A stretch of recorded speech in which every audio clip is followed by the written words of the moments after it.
Hi guys, welcome to my YouTube channel. Sa video na to guys, tuturuan ko kayo kung paano gumawa ng soya milk, no? Homemade soya milk mga idol, no? Una, nagpababad lang tayo guys ng soya bean, no? Nabili ko to sa online guys, ilagay ko na lang sa link, yung link sa description.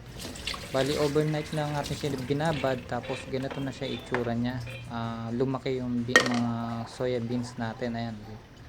Makikita nyo medyo dumoble yung size nya, no?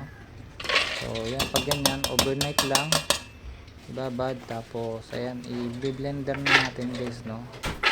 Kukuha lang tayo kahit mga, huwag natin pupunuin guys ng mga 5 dapat lang siguro guys, no? Tansyahin nyo na lang siguro guys. Yung ratio nito ay 25%, tapos 75% naman yung tubig. So yan, naglagay na din ako ng tubig, no? So yan guys, tapos i-blender na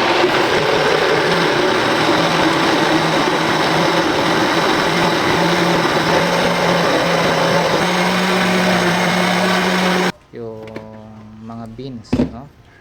So yan, nahalo na, blender na natin na maayos yung beans. So tsaka natin ilalagay sa cooking pot natin.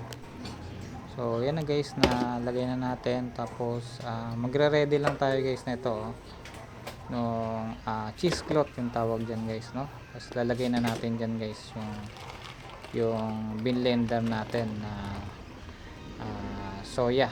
soybean. So yan guys, ayan, kung makikita nyo guys, ganito lang siya, no? Iwalay natin guys yung mga yung miso.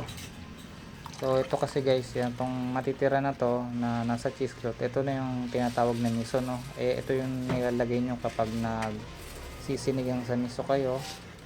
Ito yung nilalagay guys, yung miso paste tawag dito. Galing to sa soybean oil, soybean. So yan na guys, yung tsura ng miso guys, yung texture nya.